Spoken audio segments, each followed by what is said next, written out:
Hello दोस्तों, आज पढ़ेंगे डीसी जनरेटर। पढ़ेंगे क्या पढ़ेंगे? DC generator. डीसी जनरेटर का कार्य सिद्धांत पढ़ेंगे। विद्युत वाहक बल, संलग्न शब्दावली, हानियाँ, दोष, व्याख्या, कार्यप्रणाली, वर्गीकरण, कम्यूटेशन, दक्षता, समस्त निवारण, रखरखाव, मौलिक आवश्यकता, आर्मेचर प्रतिक्रिया और अभिलाक्षणिक वक्र, समांतर क्रम संचालन, समस्या निवारण, रखरखाव, दोष, व्याख्या, ये सब पढ़ेंगे आज। ये देखिए दोस्तों, डीसी कार्य सिद्धांत देखते हैं। डीसी जनरेटर फैराडे के विद्युत चुम्बकीय प्रेरण के सिद्धांत पर आधारित है। किसी स्थिर चुंबकीय क्षेत्र में यदि चालक को घुमाया जाए तो चालक में विद्युत वाहक बल उत्पन्न हो जाता है। चुंबकीय स्थिर व चालक को ऊपर नीचे गति कराया जाता है। चुंबक स्थिर है वह चालक को ऊपर नीचे गति कराया जाता है, जिससे गैल्वेनोमीटर धारामापी में विक्षेप होता है। गैल्वेनोमीटर धारामापी में विक्षेप होता है। इसका अर्थ है चालक में विद्युत वाहक बल उत्पन्न होना। देखिए, स्थिर चुंबक होता है, स्थिर चुंबक होता है, गति होता है चालक की ऊपर की दिशा, चालक की नीचे की दिशा। ये है देखिए स्थिर चालक। ये देखिए चुंबक की ऊपर की दिशा ये है और चालक के नीचे की दिशा ये है। ठीक, देखिए इस प्रकार यदि चालक को स्थिर रखा जाए व चुंबकीय क्षेत्र को लगातार बदला जाए तब भी चालक में विद्युत वाहक बल उत्पन्न होगा। इस प्रकार यदि चालक को स्थिर रखा जाए व चुंबकीय क्षेत्र को लगातार बदला जाए तब भी चालक में विद्युत वाहक बल उत्पन्न होगा। डीसी जनित्र में प्रेरित विद्युत वाहक बल गतिज प्रकार का होता है। डीसी जनित्र में विद्युत वाहक बल गतिज प्रकार का होता है। गतिज प्रेरित ईएमएफ के लिए निम्न आवश्यकताएं होती है। चुंबकीय फील्ड और चालक होता है। चालक तथा चुंबकीय फील्ड के मध्य आपेक्षिक गति। यदि चालक फील्ड के साथ आपेक्षिक वेग v से गति करता है तो प्रेरित विद्युत वाहक बल E होगा। यदि चालक फील्ड के साथ अपेक्षिक वेग v से गति करता है तो प्रेरित विद्युत वाहक बल E होगा। E बराबर BL B sin थीटा होता है। देखिए B होता है, B ओला टेस्ला में मापा गया चुंबकीय फ्लक्स होता है। B होता है टेस्ला में मापा गया B होता है टेस्ला में मापा गया चुंबकीय फ्लक्स घनत्व होता है। L फील्ड में चालक की प्रभावी लंबाई होती है। L फील्ड में चालक की प्रभावी लंबाई मीटर में होती है। V फील्ड व चालक के मध्य अपेक्षिक गति है मीटर सेकंड में। V फील्ड व चालक की मध्य अपेक्षिक गति है। थीटा वह कोण जिस पर चालक चुंबकीय क्षेत्र को काटता है, थीटा होता है। ये देखिए थीटा होता है। BLY VLV का मान 100 वोल्ट है। देखिए निमी विधि देख लेते हैं। अधिमान्य होता है, प्रीफर्ड होता है। अधिमान्य होता है, प्रीफर्ड होता है। अधिष्ठापन होता है, इंस्टॉलेशन। अधिष्ठापन होता है, इंस्टॉलेशन होता है। निर्वाहक होता है, सस्टेनर होता है। निर्वाहक सस्टेनर होता है। निर्वाहक सस्टेनर होता है। अवशिष्ट होता है, रेसिड्यूअल होता है। अवशिष्ट होता है, रेसिड्यूअल होता है। तुल्यकालिक होता है, सिंक्रोनाइज होता है। श्यानता होता है, विस्कोसिटी होता है। श्यानता होता है, विस्कोसिटी होता है। ये देखिए कार्यकारी होता है, वर्किंग प्रोसीड्यूर होता है। वर्किंग प्रोसीड्यूर होता है। चालक में प्रेरित विद्युत वाहक बल की दिशा फ्लेमिंग के दाएं हाथ के नियम से ज्ञात करते हैं। चालक में प्रेरित विद्युत वाहक बल की दिशा फ्लेमिंग के दाएं हाथ के नियम से ज्ञात करते हैं। चालक में प्रेरित विद्युत वाहक बल की दिशा फ्लेमिंग के दाएं हाथ के नियम से ज्ञात करते हैं। इस नियम अनुसार यदि दाएं हाथ की प्रथम 2 उंगलियां अंगूठा को परस्पर समकोण बनाते हुए इस प्रकार फैलाते हैं कि पहली अंगुली चुंबकीय क्षेत्र की दिशा को इंगित करती है। पहली अंगुली चुंबकीय क्षेत्र की दिशा को इंगित करती है। पहली अंगुली चुंबकीय क्षेत्र की दिशा को इंगित करती है। दूसरी अंगुली उस चालक में प्रेरित ईएमएफ की दिशा को इंगित करती है। दूसरी अंगुली उस चालक में प्रेरित विद्युत वाहक बल की दिशा को इंगित करती है। दूसरी अंगुली उस चालक में प्रेरित विद्युत वाहक बल की दिशा को इंगित करती है। अंगूठा चालक की गति को दर्शाता है। देखिए, पहली उंगली चुंबकीय क्षेत्र की दिशा को इंगित करती है। पहली उंगली चुंबकीय क्षेत्र की दिशा को इंगित करती है। दूसरी उंगली उस चालक में प्रेरित विद्युत वाहक बल की दिशा को इंगित करता है। अंगूठा चालक की गति प्रदर्शित करता है। देखिए, परिक्रमण होता है, चालक की गति दिशा होता है, क्षेत्र होता है ये धारा की दिशा। देखिए, जनित्र द्वारा उत्पन्न विद्युत वाहक बल प्रत्यावर्ती ऐसी प्रकार का है। जनित्र द्वारा विद्युत वाहक बल ऐसी प्रत्यावर्ती प्रकार या दिष्ट धारा प्रकार का यह निर्भर करता है संलग्न आउटपुट विधि किस प्रकार की है। जनित्र की आउटपुट विधि वाहक बल प्राप्त करने की दो विधियां। जनित्र की आउटपुट विद्युत वाहक बल प्राप्त करने की दो विधियां। स्लिप रिंग द्वारा split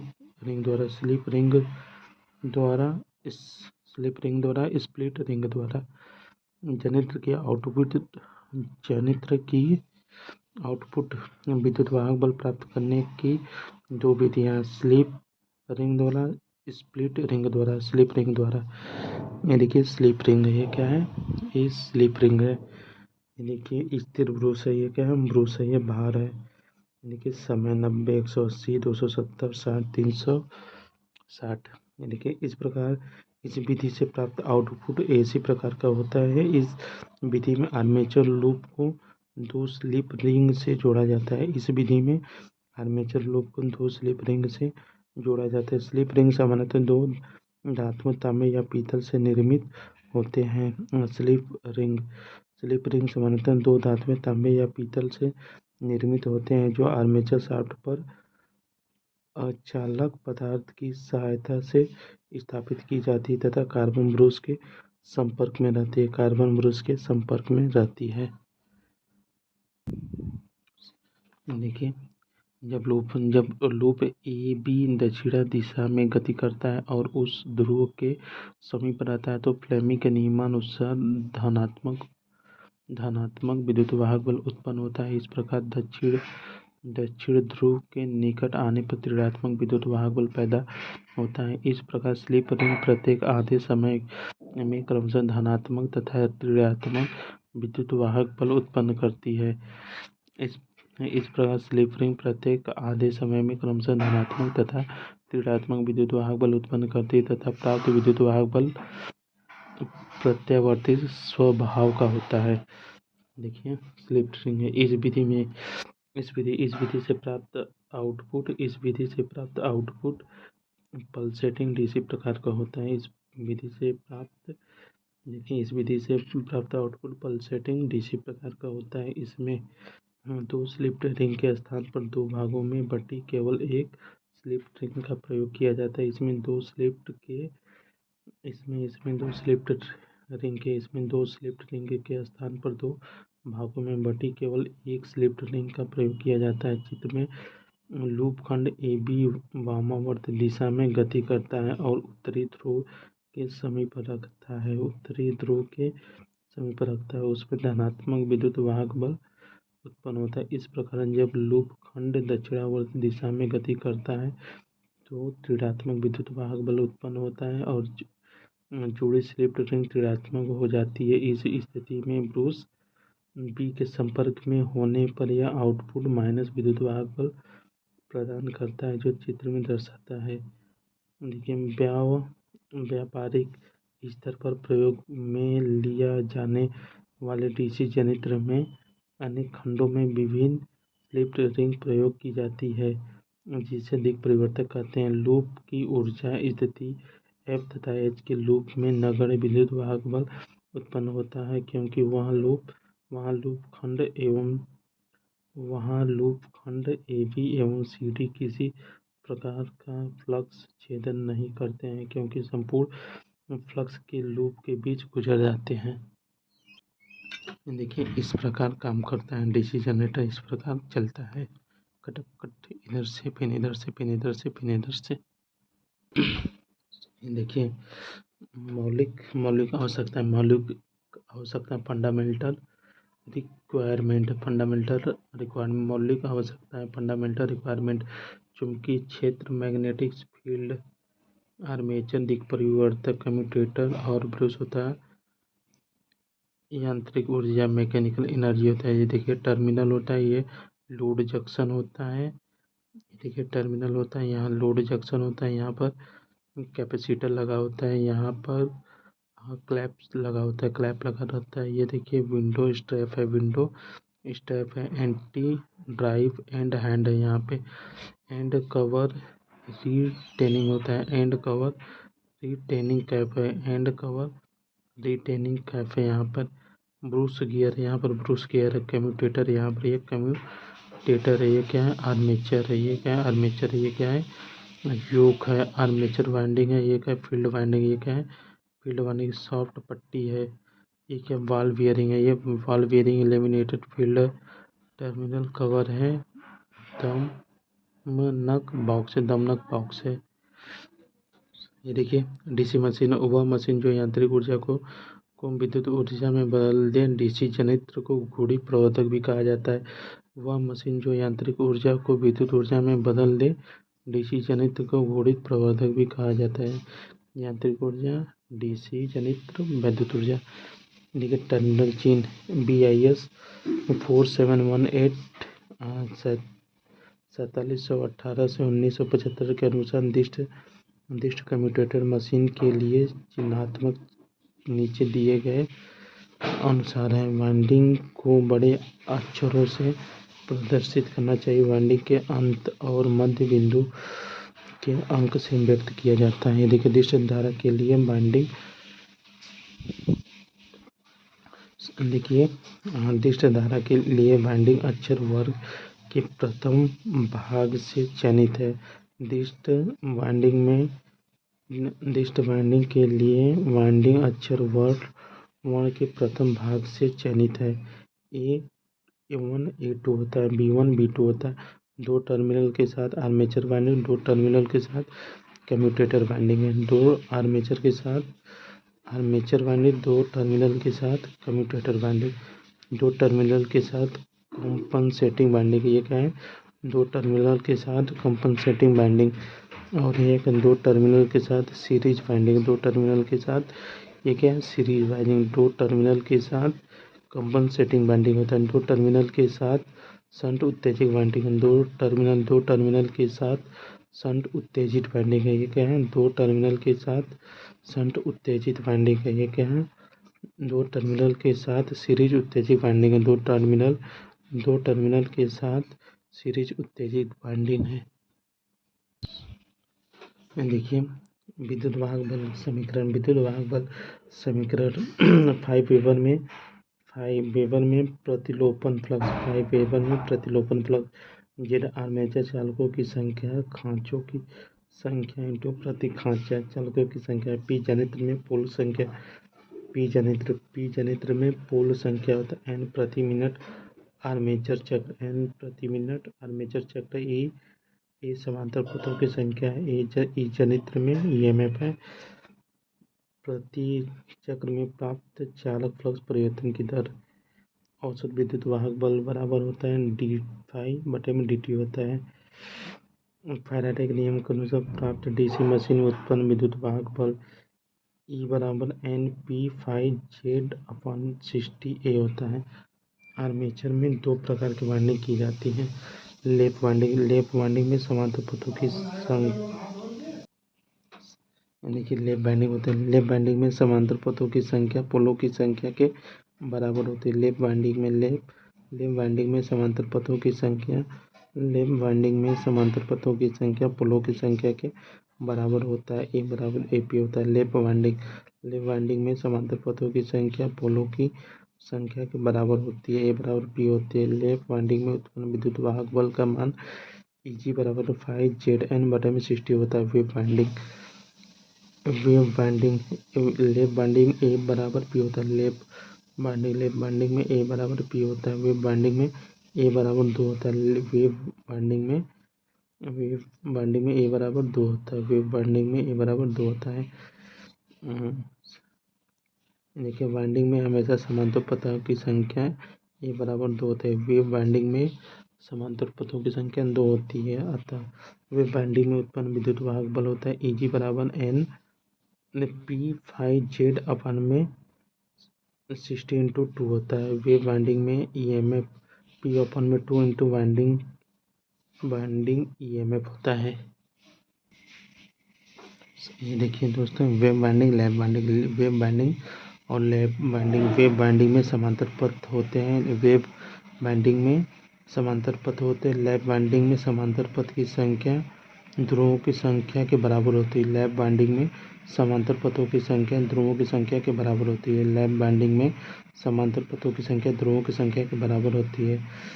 wave binding 2 carbon Bruce होते हैं। वेव बाइंडिंग में 2 कार्बन ब्रूस होते हैं। और लैप बाइंडिंग में समांतर पथों की संख्या तुल्य ब्रूसों की संख्या होती है। इसमें समांतर पथों की संख्या के तुल्य ब्रूसों की संख्या होती है। इसमें धारा केवल 2 पथों में विभक्त होते हैं। वेव बाइंडिंग इसमें धारा केवल 2 पथों में विभक्त होते हैं। वेव बाइंडिंग इसमें धारा केवल 2 पथों में विभक्त होते हैं। इसमें धारा पथों की संख्या पोलों की संख्या पर निर्भर करती है। इसमें धारा पथों की संख्या पोलों की संख्या पर निर्भर करती है। लैप बाइंडिंग इसमें धारा पथों की संख्या पोलों की संख्या पर निर्भर करती है।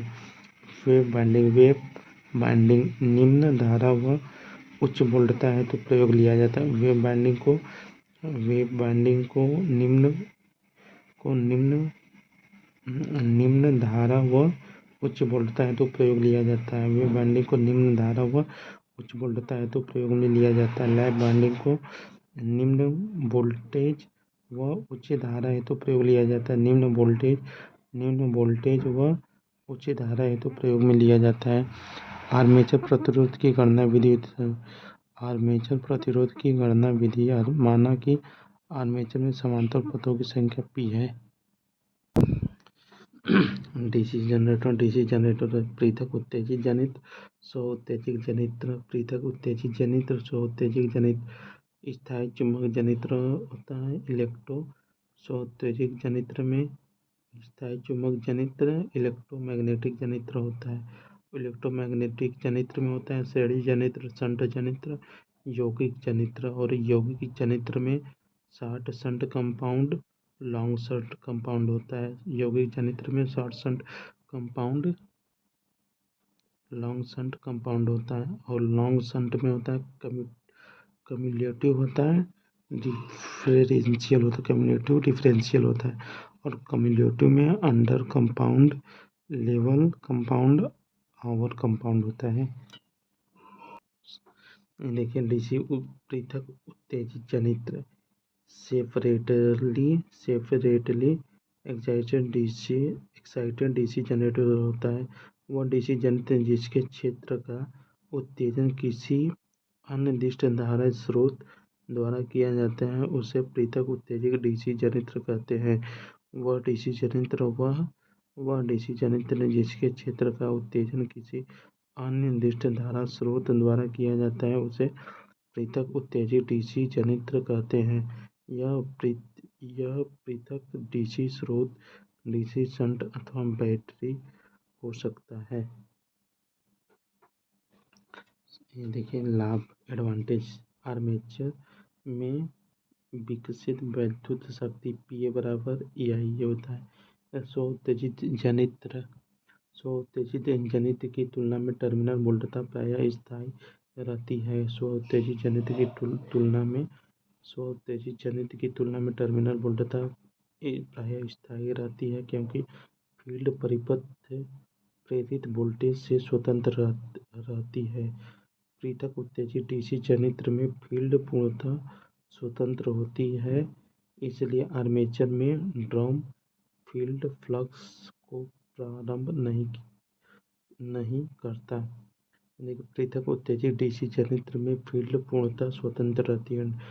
पृथक उत्तेजक डीसी जनित्र में फील्ड पूर्णतः स्वतंत्र रहती है, इसलिए आर्मेचर में ड्रम फील्ड को प्रभावित नहीं करता है। तो पृथक उत्तेजित दिष्ट धारा जनित्र के अभिलक्षण।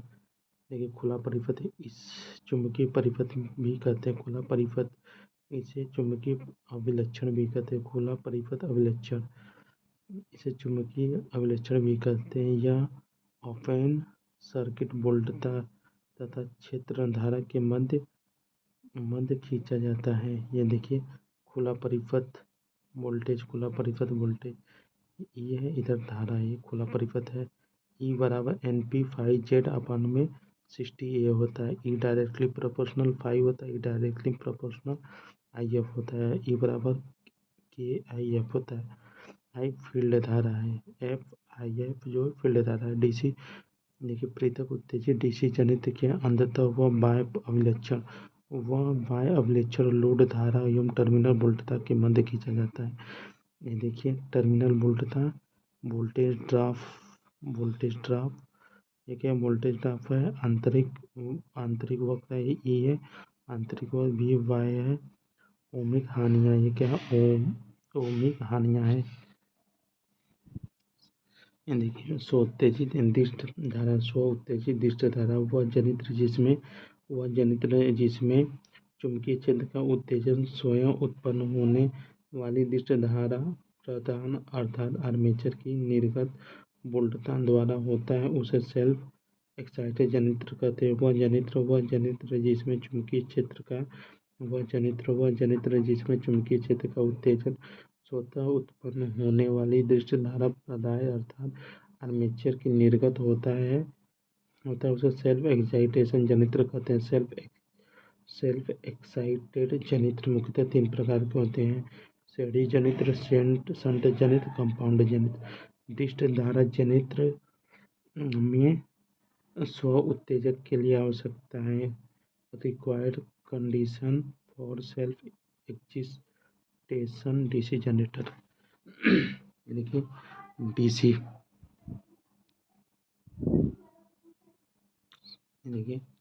डीसी जनित्र में स्व उत्तेजन की आवश्यकता होता है। जनित्र की श्रेणी में कुछ न कुछ अवशिष्ट चुंबक तो आवश्यक होने चाहिए। डीसी जनित्र की श्रेणी प्रणाली में कुछ न कुछ अवशिष्ट चुंबकन अवश्य होना चाहिए। यह अवशिष्ट चुंबकन सही दिशा होना चाहिए, अर्थात क्षेत्र कुंडल का संबंध आर्मेचर के साथ इस प्रकार होना चाहिए कि उससे प्रवाहित धारा अवशिष्ट चुंबक में सहयोग प्रदान करे ताकि विद्युत वाहक बल में वृद्धि हो। जनित्र में क्रांतिक क्षेत्र प्रतिरोध की अपेक्षा क्षेत्र परिपथ का प्रतिरोध शून्य होना चाहिए। जनित्र में क्रांतिक क्षेत्र प्रतिरोध की अपेक्षा क्षेत्र प्रतिरोध की अपेक्षा क्षेत्र परिपथ का प्रतिरोध शून्य होना चाहिए। जनित्र में क्रांतिक भार प्रतिरोध की अपेक्षा बाह्य परिपथ का प्रतिरोध अधिक होना चाहिए। दिष्ट धारा जनित्र में विद्युत विभव या वोल्टता न दिष्ट धारा जनित्र में विद्युत विभव या वोल्टता न बनने के कारण cause of no voltage building up in a DC generator. DC देखिए डीसी ध्रुव में अवशिष्ट चुंबक का न होना अर्थात समाप्त हो जाना। दिष्ट जनित्र में विद्युत विभव या वोल्टेज न बनने के कारण विद्युत चुंबक ध्रुव में अवशिष्ट चुंबक का न होना अर्थात समाप्त होना। अवशिष्ट चुंबक का सही दिशा में न होना, चुंबकीय क्षेत्र कुंडल के सिरों का परस्पर बदल जाना। चुंबकीय क्षेत्र कुंडलन के सिरों का परस्पर बदल जाना। कुंडलन में धारा का विपरीत दिशा में प्रवाहित होना। कुंडलन में धारा का विपरीत दिशा में प्रवाहित होना। डीसी जनित्र में घूमने की दिशा का विपरीत हो जाना। क्रांतिक क्षेत्र प्रतिरोध की अपेक्षा चुंबकीय क्षेत्र परिपथ का प्रतिरोध अधिक होना। क्षेत्र जनित्र वह जनित्र जिसमें फील्ड, कुंडलन, आर्मेचर तथा भार तीनों श्रेणी में संयोजित हो उसे श्रेणी जनित्र कहते हैं। वह जनित्र जिसमें फील्ड, कुंडलन, आर्मेचर तथा भार तीनों श्रेणी में संयोजित हो उसे श्रेणी क्रम कहते हैं। देखिए फील्ड कुंडल और मोटे तार व कम लपेट बनाई जाती है। फील्ड कुंडल मोटे तार व कम लपेट की बनाई जाती है। डीसी जनित्र को भी भारहीन अवस्था में स्टार्ट नहीं करना चाहिए। डीसी सीरीज जनित्र डीसी सीरीज जनित्र को भी भारहीन अवस्था में स्टार्ट नहीं करना चाहिए।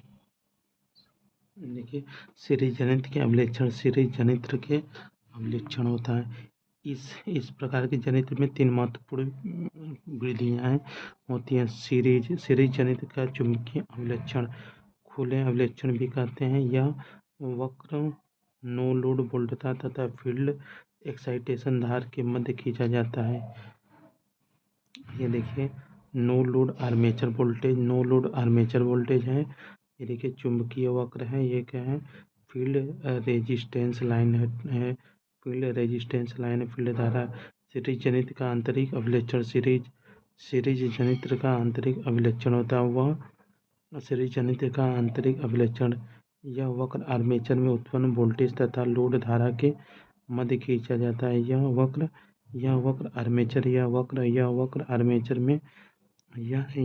आर्मेचर में उत्पन्न वोल्टेज तथा धारा के मध्य खींचा जाता है। सीरीज जनित्र का वाय अभिलक्षण यह वक्र टर्मिनल वोल्टेज तथा लोड धारा के मध्य खींचा जाता है। यह वक्र टर्मिनल वोल्टेज तथा लोड धारा के मध्य खींचा जाता है। उपरोक्त तीनों अभिलक्षण निम्न ग्राफ के माध्यम से प्रदर्शित किए जाते हैं। ये देखिए उत्पादित वोल्टेज होता है टर्मिनल वोल्टेज। ये देखिए आर्मेचर तथा फील्ड प्रतिरोध के कारण वोल्टेज ड्रॉप। आर्मेचर तथा फील्ड प्रतिरोध के कारण वोल्टेज ड्रॉप है। ये क्या आंतरिक विशेषताएं या बाह्य विशेषताएं होते हैं। डीसी जनित्र जिसमें फील्ड प्रत्यक्ष रूप से आर्मेचर के समांतर लगी हो शंट जनित्र कहलाता है। डीसी जनित्र जिसमें फील्ड प्रत्यक्ष रूप से आर्मेचर के समांतर लगी हो शंट जनित्र कहलाता है। देखिए डीसी शंट जनित्र के अनुप्रयोग एप्लीकेशन ऑफ शंट जनरेटर होता है। Application of DC shunt generator होता है। इसे स्थिर वोल्टेज जनरेटर भी कहते हैं। इसका उपयोग अभिकेंद्री पंप, बैटरी आवेशन, विद्युत लेपन तथा प्रदीप्ति भार आदि में किया जाता है। इसका उपयोग अभिकेंद्री पंप, बैटरी आवेशन, विद्युत लेपन तथा प्रदीप्त भार में किया जाता है। ये देखिए कंपाउंड जनित्र होता है वह डीसी जनित्र जिसमें शंट एवं सीरीज दोनों क्षेत्र आर्मेचर एक साथ संयोजित रहते हैं उन्हें कंपाउंड जनित्र कहते हैं। कंपाउंड जनित्र मुख्यतः निम्न प्रकार के होते हैं। Short compound, long shunt compound, short shunt compound, long term shunt compound होता है। शॉर्ट शंट कंपाउंड जनित्र वह कंपाउंड जनित्र जिसमें शंट फील्ड प्रत्यक्ष रूप से आर्मेचर के समांतर क्रम में जुड़े थे। वह कंपाउंड जनित्र जिसमें शंट फील्ड प्रत्यक्ष रूप से आर्मेचर के समांतर क्रम में जुड़ी रहती है। शंट फील्ड कंपाउंड का प्रतिरोध उच्च रखा जाता है। शंट फील्ड कंपाउंड का प्रतिरोध उच्च रखा जाता है ताकि वह लोड वोल्टता को समायोजित कर सके होता है। श्रेणी फील्ड कुंडल में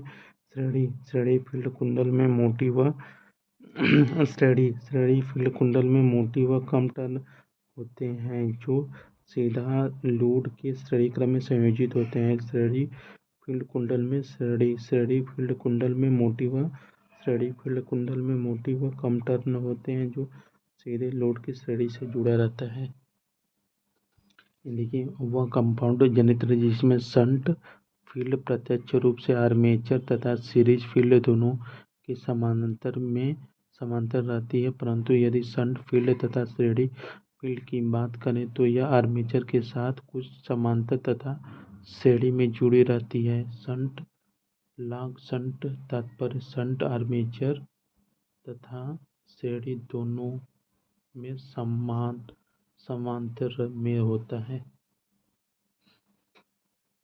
देखिए आर्मेचर आर्मेचर प्रतिक्रिया, आर्मेचर रिएक्शन। आर्मेचर द्वारा स्थापित चुंबकीय क्षेत्र का मुख्य चुंबकीय क्षेत्र पर पड़ने वाला प्रभाव आर्मेचर प्रतिक्रिया कहलाता है। आर्मेचर द्वारा स्थापित चुंबकीय क्षेत्र का आर्मेचर देखिए आर्मेचर द्वारा स्थापित चुंबकीय क्षेत्र का मुख्य चुंबकीय क्षेत्र पर पड़ने वाला प्रभाव आर्मेचर प्रक्रिया कहलाता है। जब आर्मेचर को फील्ड पोल्स के चुंबकीय क्षेत्र में घुमाया जाता है तो विद्युत वाहक बल प्रेरित होता है। जब आर्मेचर को फील्ड पोल्स के चुंबकीय क्षेत्र में घुमाया जाता है तो उसमें विद्युत वाहक बल प्रेरित होता है। आर्मेचर को लोड से संयोजित कर देने पर आर्मेचर को लोड से संयोजित कर देने पर उसमें उत्पन्न विद्युत वाहक बल के कारण आर्मेचर धारा प्रवाहित होती है। फलस्वरूप आर्मेचर अपना स्वयं का एक चुंबकीय क्षेत्र स्थापित करता है और मुख्य चुंबकीय क्षेत्र में एक विक्षोभ उत्पन्न कर देता है, जिसे आर्मेचर प्रक्रिया कहते हैं। देखिए आर्मेचर प्रक्रिया जनित्र में आर्मेचर प्रतिक्रिया के कारण निम्न प्रभाव होते हैं। चुंबकीय विक्षोभ प्रभाव। देखिए आर्मेचर प्रक्रिया के कारण मुख्य फ्लक्स का विकृति हो जाना चुंबकीय विक्षोभ प्रभाव कहलाता है। आर्मेचर प्रक्रिया के कारण मुख्य फ्लक्स का विकृत हो जाना चुंबकीय विक्षोभ प्रभाव कहलाता है। इस प्रक्रिया के कारण मुख्य फ्लक्स तो नियत रहता है लेकिन उसका वितरण एक समान नहीं रहता है, अर्थात अग्रगामी ध्रुव नोक पर फ्लक्स घनत्व घट जाता है। अनुमानी ध्रुव नोक पर फ्लक्स घनत्व बढ़ जाता है। देखिए चुंबकीय प्रभाव डीसी जनित्र में लोड धारा का मान अधिक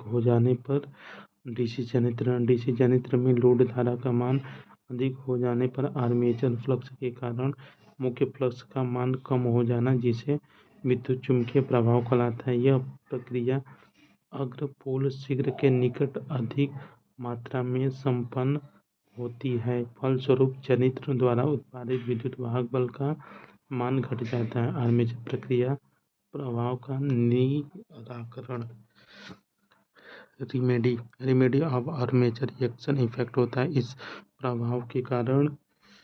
प्रभाव के निवारण के लिए ब्रशों को GNA स्थिति से MNA स्थिति में खिसका दिया जाता है। यह कार्य ब्रूस होल्डर से जुड़े रॉकर आर्म की सहायता से किया जाता है। ब्रूसों को जनित्र में आर्मेचर की दिशा में खिसकाया जाता है। ब्रूसों को जनित्र में आर्मेचर की दिशा में खिसकाया जाता है तथा ऐसी स्थिति प्राप्त की जाती है जिससे उत्पादित विद्युत वाहक बल का मान अधिक हो जाता है और साथ ही ब्रूस पर स्पार्किंग का मान न्यूनतम होता है। चुंबकीय प्रभाव इस प्रभाव के निवारण के लिए छोटे जनित्र में फील्ड वाइंडिंग की एम्पीयर टर्न बढ़ा दी जाती है और बड़े जनित्र में सीरीज फील्ड वाइंडिंग के श्रेणी क्रम में एक कंपनसेटिंग वाइंडिंग संयोजित की जाती है।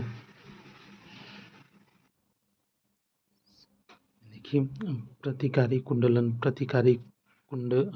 है, कंपनसेटिंग वाइंडिंग होते हैं। प्रतिकारी कुंडलन को मशीन के सिग्नल मुख्य चुंबकीय ध्रुव पर किया जाता है। प्रतिकारी कुंडलन को मशीन के संलग्न मुख्य चुंबकीय ध्रुव पर किया जाता है। इसे मशीन के अंदर लगे ध्रुव नाल की जांच खांचों में स्थापित होता है। इसे मशीन के अंदर लगे ध्रुव नालों में खांच में स्थापित होता है। इसमें आर्मेचर की श्रेणी में इस प्रकार संयोजित किया जाता है कि दोनों समान परंतु विपरीत दिशा में धारा प्रवाहित हो ताकि एक दूसरे के उत्पन्न फ्लक्स को पूर्ण रूप से उदासीन कर सके।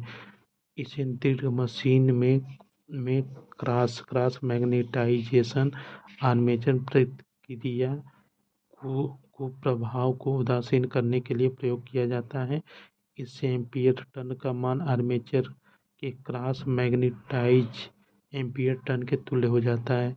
एम्पीयर टर्न का मान आर्मेचर के क्रॉस मैग्नेटाइजिंग एम्पीयर टर्न के तुल्य हो जाता है। प्रतिकारी कुंडलन का प्रयोग उन दीर्घ मशीन में होता है जिसके भार में अधिक उतार चढ़ाव होता है। प्रतिकारी कुंडलन का प्रयोग उन दीर्घ मशीन में होता है जिससे भार में उतार चढ़ाव होता है। परिभाषित शब्दावलियाँ होता है चुंबकीय वाहक बल। ये देखिए, वह चुंबकीय वाहक बल जो किसी परिपथ अथवा कुंडली में चुंबकित फ्लक्स उत्पन्न करता है उसे चुंबकीय वाहक बल कहते हैं। इसका मात्रक एम्पीयर टर्न होता है। इसे ईएमएफ से व्यक्त किया जाता है। ईएमएफ बराबर NI/AT होता है। मुख्य चुंबकीय क्षेत्र वह चुंबकीय क्षेत्र जो मशीन के मुख्य विद्युत वाहक बल ध्रुवों की कुंडलन के धारावाही चालकों द्वारा उत्पन्न की जाती है उसे चुंबकीय क्षेत्र कहलाता है। वह चुंबकीय क्षेत्र जो मशीन में मुख्य चुंबकीय ध्रुवों की कुंडलन के धारावाही चालकों द्वारा उत्पन्न किया जाता है उसे मुख्य चुंबकीय स्रोत क्षेत्र कहलाता है। एफ या FIM क्षेत्र आर्मेचर क्षेत्र कुंडल आर्मेचर चुंबकीय क्षेत्र आर्मेचर चुंबकीय क्षेत्र वह चुंबकीय क्षेत्र जो मशीन की आर्मेचर वाइंडिंग के धारावाही चालकों द्वारा उत्पन्न किया जाता है उसे आर्मेचर चुंबकीय क्षेत्र कहते हैं। आर्मेचर चुंबकीय क्षेत्र वह चुंबकीय क्षेत्र जो मशीन की आर्मेचर वाइंडिंग में धारावाही चालकों द्वारा उत्पन्न किया जाता है उसे आर्मेचर चुंबकीय क्षेत्र कहते हैं। इसे F या व्यक्तिगत चुंबकीय ध्रुव अक्ष होता है। आर्मेचर अक्ष के लंबवत वह काल्पनिक अक्ष सरल रेखा जो विपरीत संलग्न ध्रुव N एवं S के केंद्र बिंदुओं से होकर गुजरती है उसे चुंबकीय ध्रुव अक्ष कहते हैं। चुंबकीय अक्ष को ध्रुव अक्ष या ध्रुवीय अक्ष कहते हैं। ज्यामितीय उदासीन अक्ष होता है। आर्मेचर एवं पोल दोनों अक्षों के लंबवत वह काल्पनिक स्थायी अक्ष जो दो विपरीत संलग्न चुंबकीय ध्रुवों के बीच के कोण के समद्विभाजित करती है उसे ज्यामितीय उदासीन अक्ष कहते हैं। इसे GNA के रूप में व्यक्त करते हैं। देखिए, ज्यामितीय उदासीन होता है। ज्यामितीय उदासीन तल होता है जियोमेट्रिक न्यूट्रल प्लेन होता है। ज्यामितीय उदासीन तल ज्यामितीय उदासीन अक्ष से होकर जाने वाली ज्यामितीय उदासीन अक्ष से होकर जाने वाला वह काल्पनिक स्थायी तल जो दो विपरीत संलग्न चुंबकीय ध्रुवों से ठीक मध्य में स्थित रहता है उसे ज्यामितीय उदासीन तल कहते हैं। इसे GNP के रूप में व्यक्त करते हैं। चुंबकीय उदासीन अक्ष दो विपरीत संलग्न चुंबकीय ध्रुवों के बीच से जाने वाली वह काल्पनिक अस्थायी अक्ष सरल रेखा जो आर्मेचर के उदासीन चालकों के अक्ष से होकर गुजरती है उसे चुंबकीय उदासीन कहलाता है। MNA रूप से व्यक्त करते हैं। चुंबकीय उदासीन अक्ष को MNA से व्यक्त करते हैं। इस अक्षर पर आर्मेचर चालक एवं फ्लक्स परस्पर में समांतर होते हैं। इस अक्ष पर आर्मेचर चालक एवं फ्लक्स परस्पर समांतर होते हैं इसलिए विद्युत वाहक बल उत्पन्न नहीं होता है। चुंबकीय उदासीन पर इस पर स्थित आर्मेचर चालकों में धारा का मान शून्य होता है। नो लोड की स्थिति में GNA एवं MNA समपाती रहते हैं। नो लोड की स्थिति में GNA एवं MNA समपाती रहते हैं तथा भार स्थिति के आधार पर घटता बढ़ता है।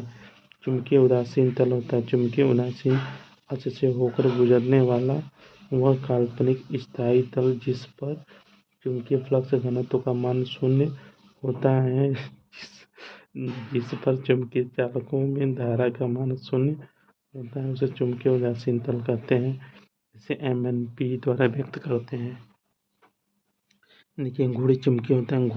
अंगूठन मशीन में जीएनए एवं जीएनपी की स्थिति स्थिर रहती है। घूर्णन मशीन में जीएनए एवं जीएनपी की स्थिति स्थिर रहती है, जबकि एमएनए में एमएनपी की स्थिति अस्थिर रहती है। एमएनए तथा एमएनपी की स्थिति भार पर निर्भर करती है। एमएनए तथा एमएनपी की स्थिति भार पर निर्भर करती है और भार परिवर्तित होता है। कम्यूटेशन होता है। यंत्र में एक ब्रूस को दिक् परिवर्तक खंडों को स्पर्श करता है तो उन खंडों से कॉइल शॉर्ट सर्किट हो जाती है। इन शॉर्ट सर्किट से पूर्ण इसके दौरान तथा इसके बाद विद्युत धारा प्रवाह की दिशा में होने वाला परिवर्तक कम्यूटेशन कहलाता है। कम्यूटेशन दो प्रकार के होते हैं। स्मूथ कम्यूटेशन, जब आर्मेचर कॉइल्स में विद्युत धारा प्रवाहित की जब आर्मेचर कॉइल्स में विद्युत धारा प्रवाह की दिशा में परिवर्तन धीरे धीरे हो, उसे स्मूथ कम्यूटेशन कहलाता है। रफ कम्यूटेशन, जब आर्मेचर कॉइल्स में विद्युत धारा की दिशा में परिवर्तन तीव्रता से होता है तो वह रफ कम्यूटेशन कहलाता है। जब आर्मेचर कॉइल्स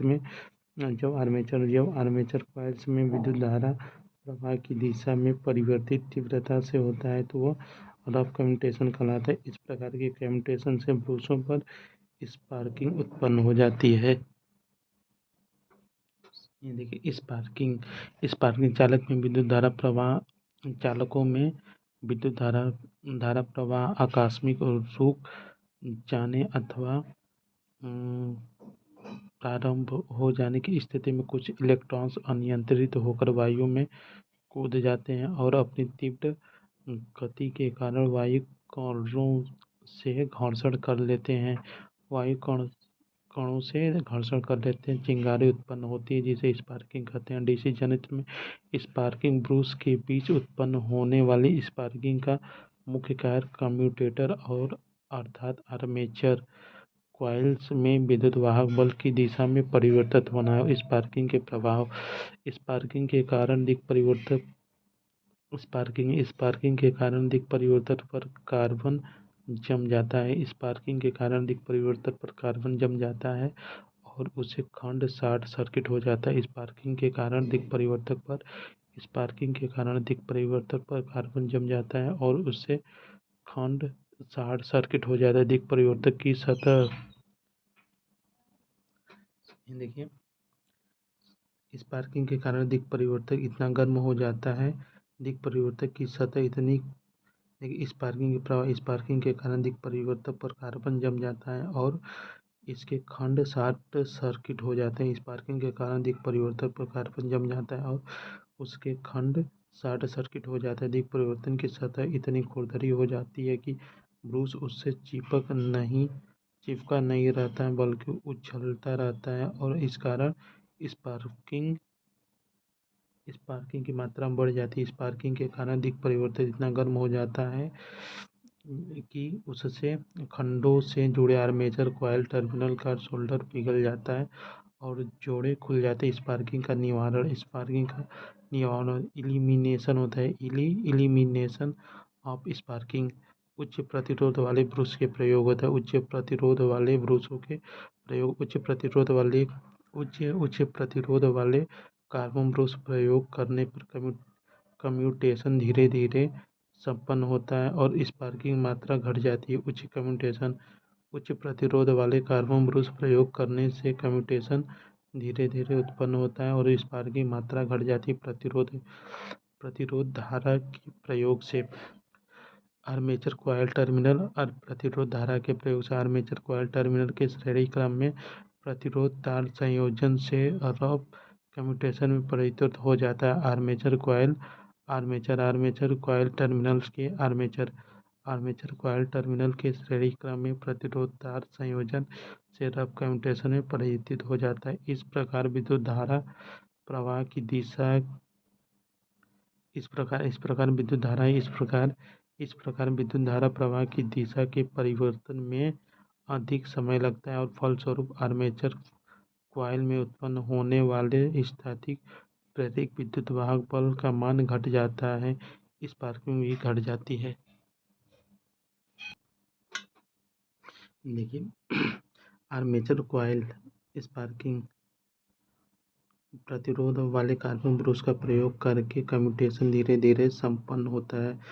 प्रतिरोध उच्च प्रतिरोध वाले कार्बन ब्रश का प्रयोग करके कम्यूटेशन धीरे धीरे संपन्न होता है। स्पार्किंग मात्रा घट जाती है। प्रतिरोध के प्रयोग आर्मेचर कॉइल टर्मिनल के श्रेणी क्रम में प्रतिरोध तार से रफ कम्यूटेशन में विपरीत हो जाता है। आर्मेचर कॉइल के श्रेणी क्रम में प्रतिरोध तार संयोजन से रफ कम्यूटेशन में परिवर्तित हो जाता है। इस प्रकार विद्युत धारा प्रवाह की दिशा में परिवर्तन में अधिक समय लगता है। फलस्वरूप आर्मेचर कॉइल में उत्पन्न होने वाली स्थैतिक प्रेरक विद्युत वाहक बल का मान घट जाता है।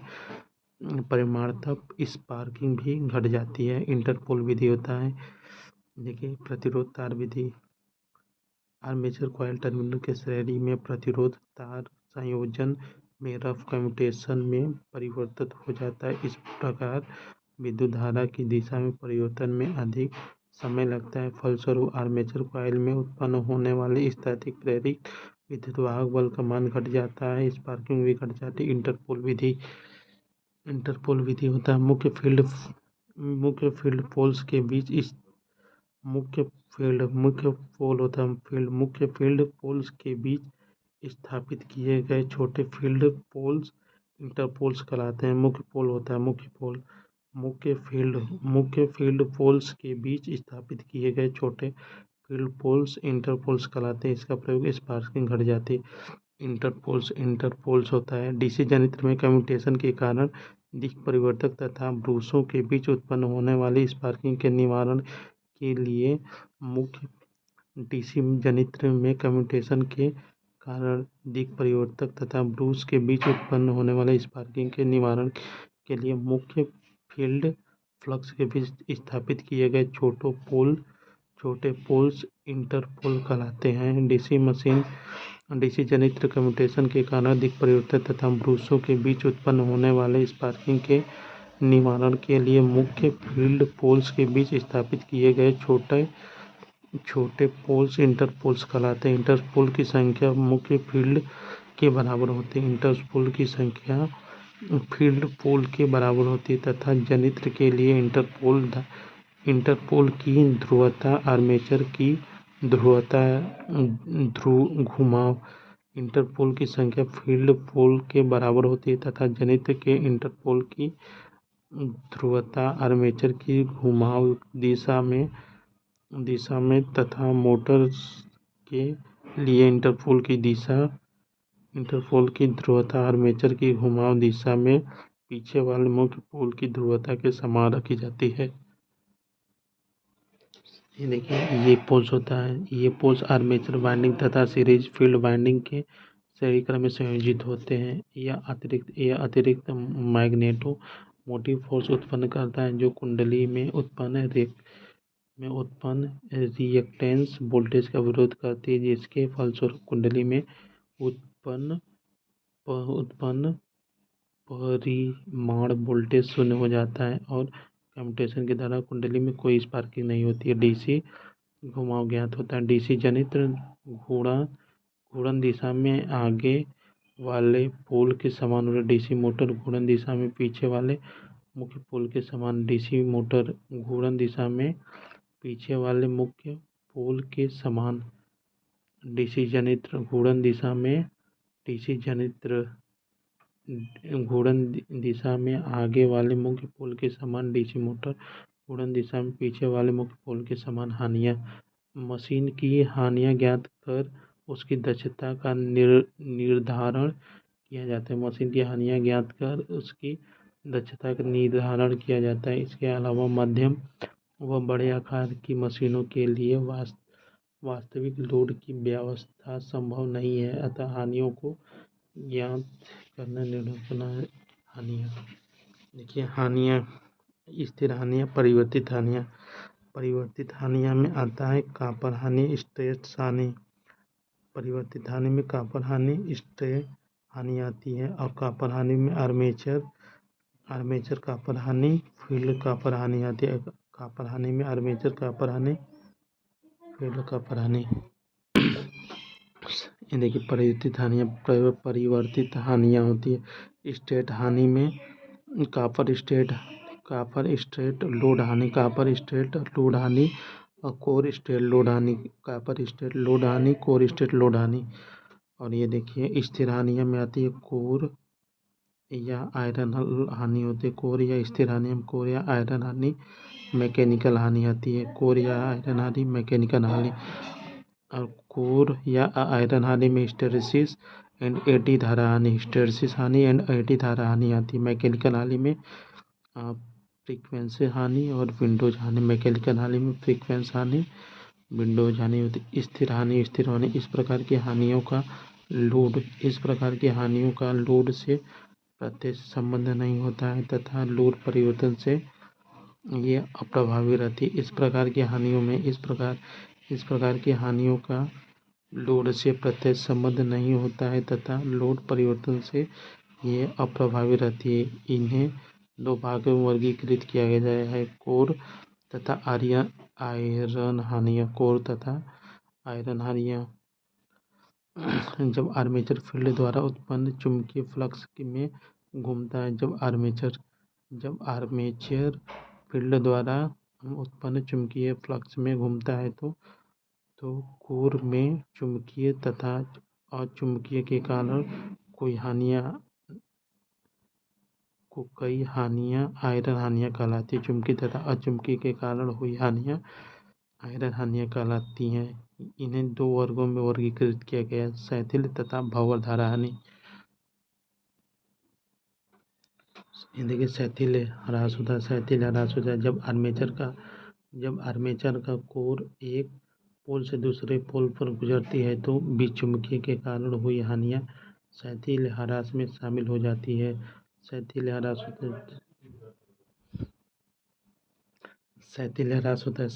ह्रास हिस्टैरिसीस लॉस होता है। जब आर्मेचर का कोर एक पोल से दूसरे पोल पर गुजरता है तो चुंबकीय के कारण हुई हानियाँ स्थैतिक ह्रास में शामिल हो जाती है। स्थैतिक हानि हिस्टैरिसीस लॉस। जब आर्मेचर का कोर एक पोल से दूसरे पोल पर गुजरता है तो चुंबकीय के कारण हुई हानियाँ स्थैतिक ह्रास की हो जाती है। इस प्रकार की हानियों को WH से व्यक्त करते हैं। यह हानि लोड की ग्रेड, आयतन, अधिकतम फ्लक्स घनत्व तथा आवृत्ति पर निर्भर करती है। यह हानि लोड की ग्रेड, आयतन, अधिकतम फ्लक्स घनत्व तथा आवृत्ति पर निर्भर करती है। देखिए KH WH बराबर KH BM की पावर 1.6 FB होता है। KH क्या है? स्थैतिक स्थिरांक। BM अधिकतम फ्लक्स घनत्व वेबर मीटर में होता है। F आवृत्ति होता है। एडी धारा हानि जब आर्मेचर पोल होता है, देखिए इस प्रकार की हानि को देखिए एडी धारा हानि जब आर्मेचर पोल चुंबकीय फ्लक्स को काटता है तब एडी धारा हानि जब आर्मेचर पोल चुंबकीय फ्लक्स को काटता है तब कोर में उत्पन्न विद्युत वाहक बल के कारण धारा चलने लगती है, जिसे एडी धारा हानि कहते हैं। ये देखिए जब एडी धारा हानि जब आर्मेचर पोल चुंबकीय फ्लक्स को काटती है तब कोर में उत्पन्न विद्युत वाहक बल के कारण धारा चलने लगती है, जिसे एडी धारा हानि कहते हैं। इस हानि को कम करने के लिए कोर को लैमिनेटेड किया जाता है। इस हानि को WE से व्यक्त करते हैं। KE भंवर धारा हानि स्थिरांक है। KE भंवर धारा हानि स्थिरांक है।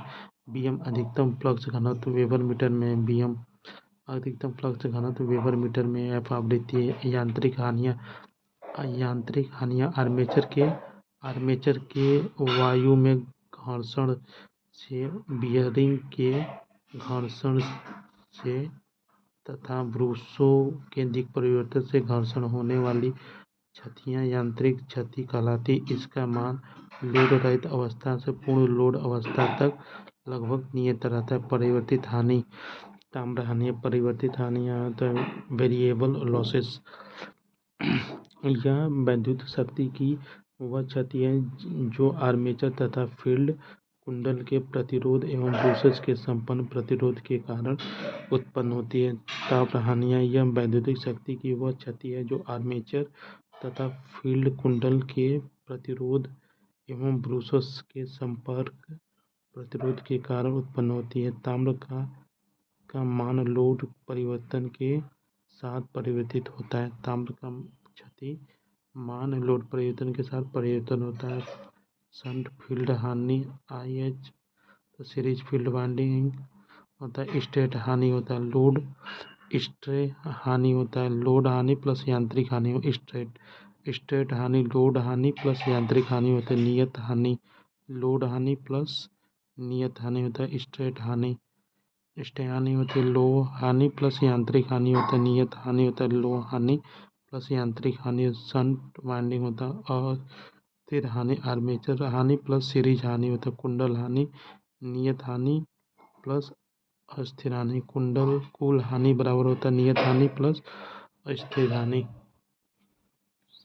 देखिए दक्षता होता है इफिशियंसी होता है इफिशियंसी होता है अधिकतम दक्षता प्राप्त करने के लिए परिवर्तित हानि का मान स्थिर हानि के तुल्य होना चाहिए। अधिकतम दक्षता प्राप्त करने के लिए अधिकतम दक्षता प्राप्त करने के लिए परिवर्तित हानि का मान स्थिर हानि के तुल्य होना चाहिए। डीसी जनित्र में 3 प्रकार की दक्षताएं होती हैं। डीसी जनित्र में 3 प्रकार की दक्षताएं व्यक्त की जाती हैं।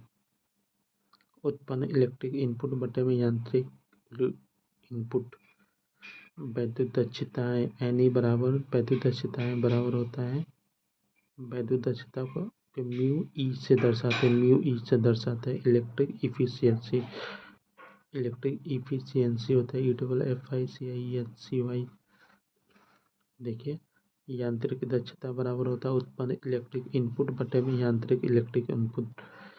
यांत्रिक दक्षता को NM से दर्शाते हैं म्यू एन से दर्शाते हैं। यांत्रिक दक्षता को म्यू एन से दर्शाते हैं और इसका होता है उत्पन्न इलेक्ट्रिक इनपुट बटे में यांत्रिक इनपुट होता है।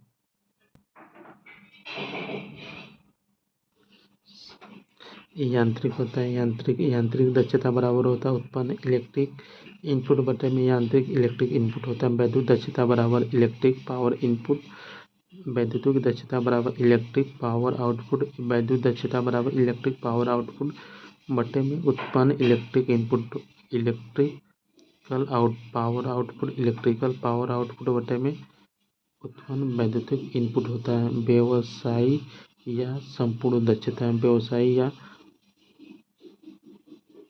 व्यवसायी या संपूर्ण दक्षता इलेक्ट्रिक पावर आउटपुट बटे में यांत्रिक पावर आउटपुट। व्यावसायिक या संपूर्ण दक्षता यांत्रिक इलेक्ट्रिक पावर आउटपुट बटे में यांत्रिक पावर आउटपुट।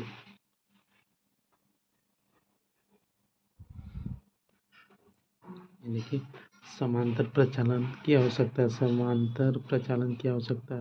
सर्विस की निरंतरता यदि एक बड़ा जनित्र पावर देता है तो ब्रेक डाउन की स्थिति में पूरा प्लांट बंद हो जाता है। यदि एक बड़ा जनित्र पावर देता है देखिए समांतर प्रचालन की आवश्यकता होती है। देखिए समांतर प्रचालन की आवश्यकता सर्विस की निरंतरता होती है। यदि एक बड़ा जनित्र पावर देता है तो ब्रेक डाउन की स्थिति में पूरा प्लांट बंद कर देगा। यदि एक बड़ा जनित्र पावर देता है तो ब्रेक डाउन की स्थिति में पूरा प्लांट बंद हो जाता है। पैरेलल ऑपरेशन में यह सुविधा रहती है पैरेलल ऑपरेशन में यह सुविधा रहती है कि सप्लाई के समय अगर एक इकाई खराब भी होती है तो अन्य कार्यशीलता द्वारा सप्लाई लगातार चलती रहती है। देखिए पैरेलल अपेक्षा में यह सुविधा रहती है कि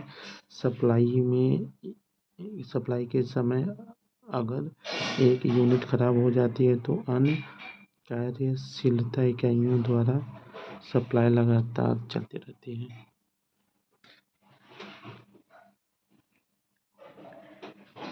देखभाल देखिए, जनित्र को लगभग देखभाल की ज़रूरत होती है, क्योंकि यह तभी संभव है जब एक से अधिक जनित्र कार्यरत हो, ताकि सामान्य चेकिंग करते समय केवल वही यूनिट बंद कर दी जाए जिस पर कार्य करना हो, अन्य सभी समान रूप से कार्य कर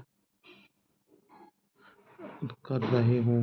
दक्षता देखिए, अगर लोड की मांग कम होती है तो ऐसी स्थिति में अभियंताओं की दिशा निर्देश में एक या इकाइयों को बंद कर दी जाती है।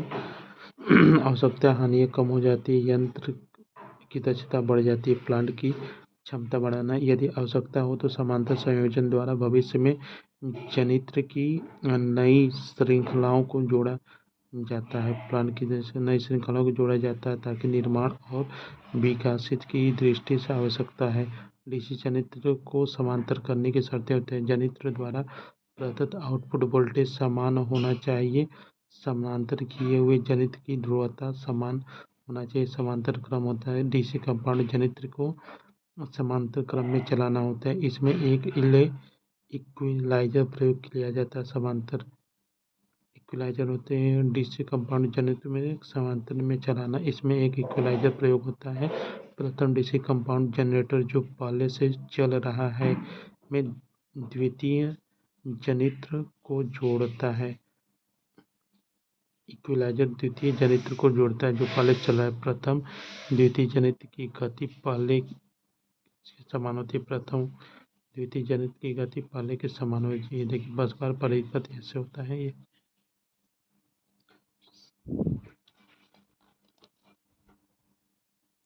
देखिए, सीरीज फील्ड वाइंडिंग व इक्विलाइजर में मेन स्विच को ऑन करें। शंट फील्ड वाइंडिंग को रियोक्टेंस से नियंत्रित करें जिससे दोनों वाइंडिंग की वोल्टता समान रहे। कॉइलिंग बार को इंटरपोल तथा सीरीज फील्ड के मध्य जोड़ना चाहिए। कॉइल इक्विलाइजिंग होता है। इक्विलाइजिंग बार को इंटरपोल तथा सीरीज फील्ड के मध्य जोड़ना चाहिए। डीसी शंट जनरेटर को समांतर क्रम में चलाना। डीसी शंट जनरेटर को समांतर क्रम में चलाना। देखिए, डीसी कम्यूटेशन अधिक भार हेतु डीसी कम्यूटेशन डिस्ट्रीब्यूशन अधिक भार हेतु एक से अधिक डीसी जनरेटर को एक ही लाइन पर समांतर क्रम में चलाना। डीसी जनित्र समांतर प्रचालन किया जाता है। दो जनित्र को समान मेन बस बार से जोड़ा जाता है। दोनों जनित्र को समान मेन बस बार से जोड़ा जाता है। प्रथम जनित्र की ध्रुवता व द्वितीय जनित्र जिसे समांतर में जोड़ना चाहिए। धन सिरे को बस बार के प्लस सिरे से व तीव्र सिरे को बस बार के तीव्र सिरे से जोड़ा जाता है। द्वितीय जनित्र को पूर्ण गति से चलाएं तथा दोनों जनित्र की वोल्टता समान रखें। दोनों जनित्र की वोल्टता समान रियोस्टेट से करके द्वितीय जनित्र का मेन स्विच ऑन करें। दोनों जनित्र की वोल्टता समान रियोस्टेट से करके द्वितीय जनित्र का मेन स्विच ऑन करें। एमीटर में धारा समान होनी चाहिए। वह ध्यान रहे द्वितीय जनित्र को बंद करते समय रियोस्टेट को इस प्रकार नियंत्रित करें कि एम्पीयर मीटर की सुई शून्य पर आ जाए। जनित्र को बस बार से अलग करें व प्राइवेट मूवर को बंद कर दें। यदि दो या दो से अधिक डीसी मिश्रित जनित्र को समांतर क्रम में संचालन में प्रयोग किया जाए तो आवश्यक है कि सभी जनित्र की डीसी की जनित्रों की सीरीज फील्ड या आर्मेचर के धनात्मक या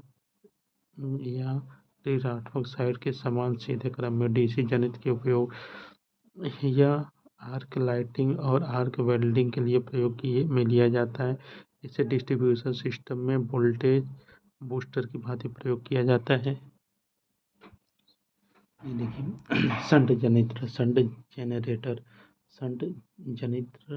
जनरेटर यह स्थिर वोल्टेज देता है। फील्ड रेगुलेटर द्वारा एडजस्ट करने पर वोल्टेज में थोड़ा ड्रॉप होता है। फील्ड रेगुलेटर द्वारा एडजस्ट करने पर वोल्टेज में थोड़ा ड्रॉप होता है। यह सामान्यतः लाइटिंग व एवं पावर लोड के लिए किया जाता है। साथ ही बैटरी भी चार्ज की जाती है। देखिए, कंपाउंड जनित्र होता है यह वेरी कंपाउंड जनित्र। यह सामान्यतः लाइटिंग एवं पावर लोड के लिए उपयोग किया जाता है। साथ ही बैटरी भी चार्ज की जाती है। कंपाउंड जनित्र यह वेरिएबल लोड जैसे ट्रैक्शन लोड के लिए प्रयुक्त कंपाउंड जनरेटर यह वेरिएबल लोड जैसे ट्रैक्शन लोड के लिए प्रयुक्त होता है। फीडर में लंबी लाइन में होने वाले वोल्टेज ड्रॉप को कम करने के लिए प्रयोग किया जाता है। दो जनित्र वोल्टेज उत्पन्न नहीं करना होता। फील्ड पोल या अवशिष्ट चुंबक समाप्त होना। दोष, जनित्र वोल्टेज नहीं उत्पन्न करना। जनित्र वोल्टेज जो नहीं उत्पन्न करना होता। फील्ड पोल या अवशिष्ट चुंबक समाप्त होना। ब्रूसों का टेंट कम्यूटेटर का ठीक होना। ब्रूस ठीक होना। कनेक्शन गलत होना। फील्ड आर्मेचर या रेगुलेटर में ओपन सर्किट होना। ब्रूसों का दबाव ठीक होना। कम्यूटेटर पर स्पार्किंग। कम्यूटेटर के सेगमेंट नीचे है। कार्बन होल्डर शॉर्ट सर्किट है। कम्यूटेटर गंदा है। आर्मेचर वाइंडिंग में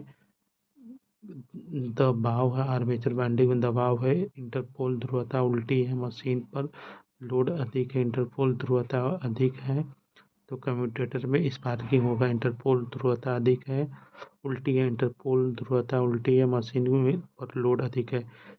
जनित्र कम्यूटेटर पर स्पार्किंग अधिक, बियरिंग खराब। आर्मेचर या फील्ड शॉर्ट सर्किट है। मशीन लोड अधिक है। समस्या निवारण और रखरखाव। देखिए, समस्या निवारण रखरखाव।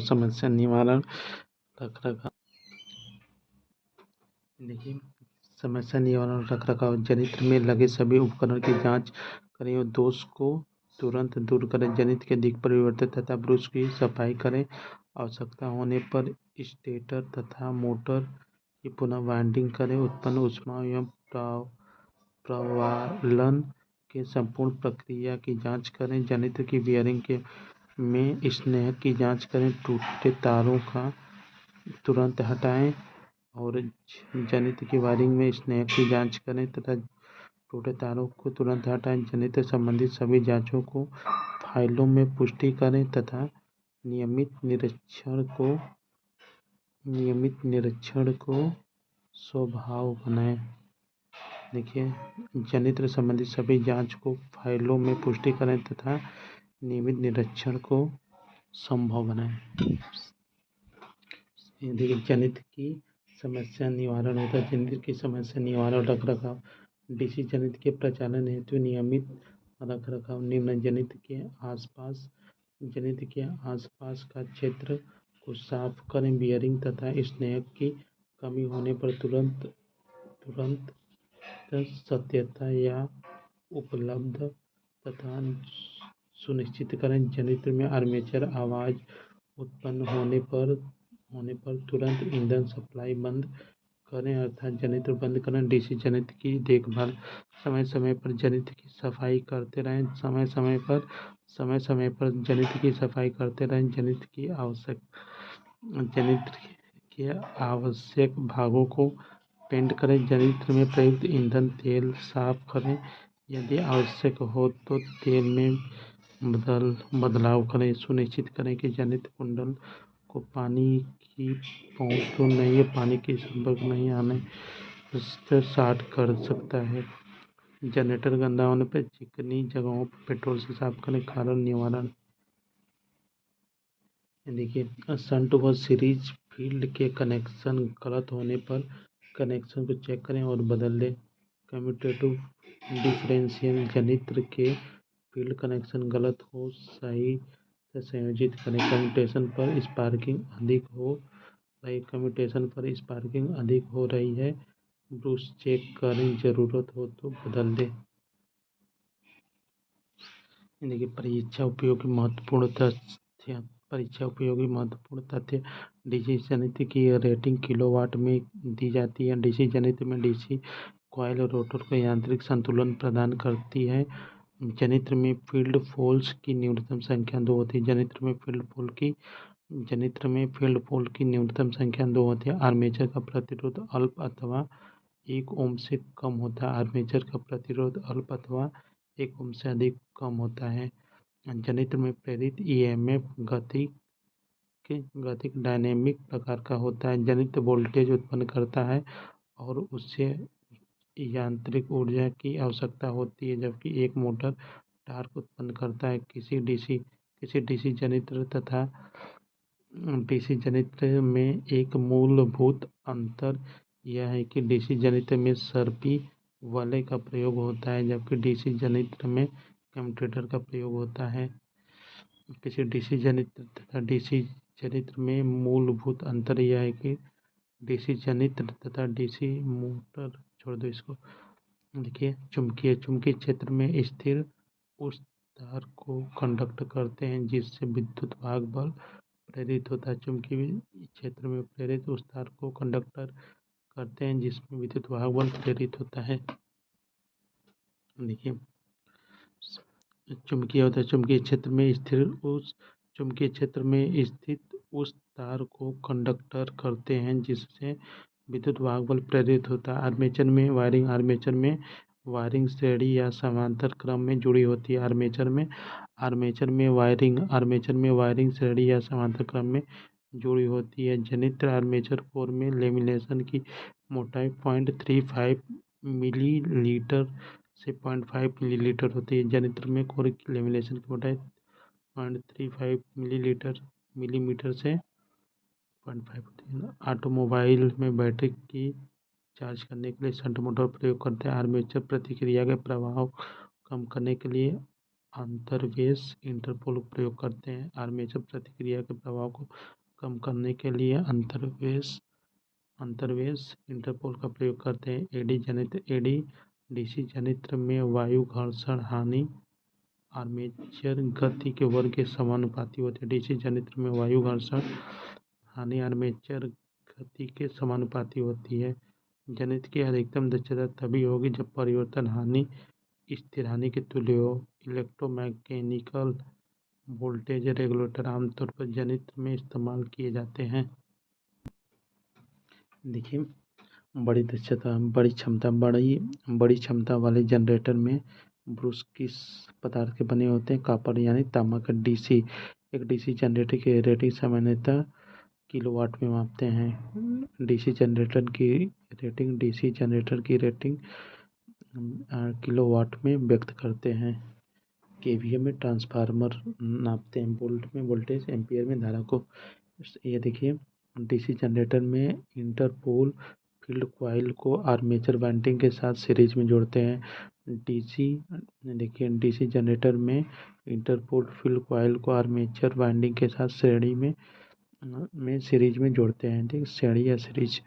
लेकिन डायनेमो परिवर्तक है, यांत्रिक ऊर्जा को विद्युत ऊर्जा में परिवर्तित करता है। डीसी जनित्र का कार्य फैराडे के विद्युत चुम्बकीय पर कार्य करता है। देखिए वेल्डिंग जनरेटर लैप वाइंडिंग होता है। वेल्डिंग में जनरेटर लैप वाइंडिंग होगा। Van de Graaff generator electrostatic effect पर कार्य करता है। वान डी ग्राफ जनरेटर ये इलेक्ट्रोस्टैटिक इफेक्ट पर कार्य करता है। डीसी जनरेटर के फील्ड कॉइल्स आमतौर पर तांबा के बने होते हैं। डीसी मशीन में लोहा हानियाँ किसके बदलाव से स्वतंत्र होती है? भार के। डीसी मशीन में लोहा हानियाँ किसके बदलाव से स्वतंत्र रहती हैं? भार के।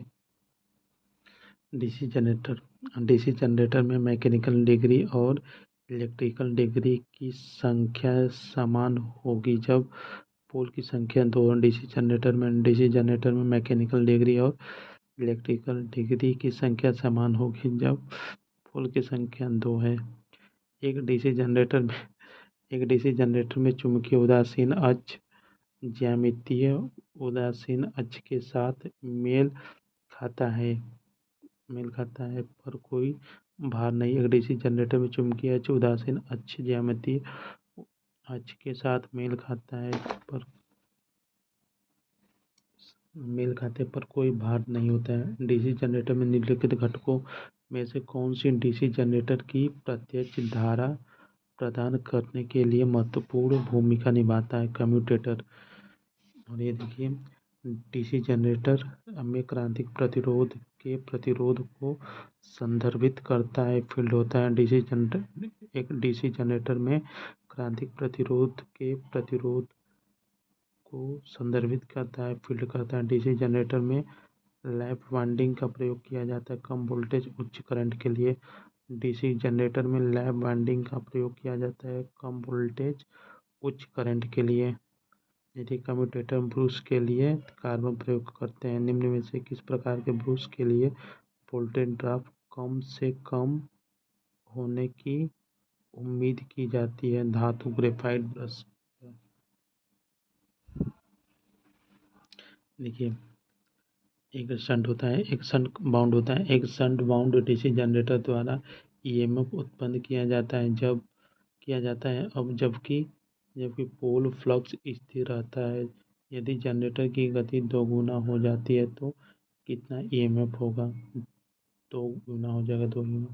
डीसी जनरेटर में ईएमएफ को किसके द्वारा कम किया जाता है? बेहतर गुणवत्ता के कार्बन ब्रूश का उपयोग करके। डीसी जनरेटर में ईएमएफ को कम किया जाता है बेहतर गुणवत्ता के कार्बन ब्रूश का उपयोग करके। कम्यूटेशन खंड के बीच उपयोग की जाने वाली इंसुलेशन सामग्री अभ्रक है। डीसी जनरेटर कम्यूटेटर पर कंडक्टर के इस संपर्क में रहते हैं जो कि इंटरपोल के क्षेत्र के नीचे स्थित है। एक असंतृप्त डीसी मशीन की आर्मेचर प्रक्रिया है। एक असंतृप्त डीसी मशीन की आर्मेचर प्रतिक्रिया है क्रॉस मैग्नेटाइजिंग होता है। एक भंवर एक जनरेटर में डमी कॉइल प्रदान करने का उद्देश्य रोटर के लिए यांत्रिक संतुलन प्रदान करने के लिए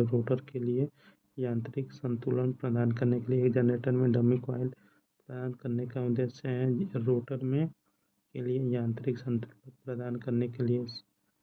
आर्मेचर बना होता है सिलिकॉन इस्पात का होता है। कम वोल्टेज व उच्च धारा के लिए कौन सी वाइंडिंग की जाती है? Lap winding. दिक् परिवर्तक का क्या काम होता है? आर्मेचर चालकों से धारा एकत्रित करके दृष्ट धारा में बदलना। आर्मेचर चालकों से धारा एकत्रित करके दृष्ट चालकों में बदलना किसका काम होता है? दिक् परिवर्तक का। ये देखिए, ब्रूश तांबे की अपेक्षा कार्बन की अधिक बनाई जाती है क्योंकि तांबे का प्रतिरोध अधिक होता है। लैप वाइंडिंग में पथों की संख्या पोलों की संख्या के बराबर होती है। लैप वाइंडिंग में समांतर पथों की संख्या पोलों की संख्या के बराबर होती है। फ्लेमिंग के दाएं हाथ का नियम भी ईएमएफ उत्पन्न करता है। फ्लेमिंग के दाएं हाथ का नियम ये विद्युत ईएमएफ उत्पन्न करता है। चालक में विद्युत वाहक बल उत्पन्न करने के लिए अति आवश्यक है। चालक या चुंबकीय फ्लक्स में से घूर्णवान होता है। चालक या चुंबकीय फ्लक्स में से एक घूर्णवान होता है। यांत्रिक जनित्र को चलाने वाले यांत्रिक ऊर्जा स्रोत को प्रायः जाना जाता है प्राइम मूवर होता है। जनित्र को चलाने वाले यांत्रिक ऊर्जा स्रोत को प्रायः जाना जाता है प्राइम मूवर। स्लिप होता है। स्लिप्ड रिंग में किस पदार्थ का प्रयोग होता है? तांबा का। जनित्र में स्लिप्ड रिंग द्वारा प्राप्त आउटपुट वोल्टता दृष्ट धारा होता है। जनित्र में स्लिप्ड रिंग द्वारा प्राप्त आउटपुट वोल्टता किस प्रकार की होगी? दृष्ट धारा होता है। किसी भी डीसी जनित्र में उत्पन्न विद्युत वाहक बल उत्पन्न होता है। फ्लक्स परिवर्तन की दर उच्चतम है। कौन सा जनित्र अवशिष्ट के बिना भी वोल्टेज उत्पन्न कर सकता है? पृथक उत्तेजित। कौन सा जनित्र अवशिष्ट के बिना भी वोल्टेज उत्पन्न कर सकता है। पृथक उत्तेजित ये देखिए, पृथक उत्तेजित डीसी जनित्र की चाल यदि स्थिर रखी जाए तो फिर दूसरा कारक बताएं तो उत्पन्न विद्युत वाहक बल प्रभावित करेगा क्षेत्र फ्लक्स को। एक पृथक उत्तेजित डीसी जनित्र की चाल यदि स्थिर रखी जाए तो फिर दूसरा कारक बताए तो उत्पन्न विद्युत वाहक बल प्रभावित करता है क्षेत्र फ्लक्स होता है। डीसी जनित्र के आर्मेचर के साथ इंटरपोल किस प्रकार से जोड़े जाते हैं? आर्मेचर के श्रेणी में, परंतु जनित्र में इसकी ध्रुवता इनमें आगे वाले मुख्य पोल के समान होती है। आर्मेचर की श्रेणी में, परंतु जनित्र में इनकी ध्रुवता इनमें आगे वाले मुख्य पोल के समान होती है। थैंक यू दोस्तों, हम मिलते हैं नेक्स्ट क्लास में। तब तक के लिए जय हिंद, जय भारत, भारत माता की जय।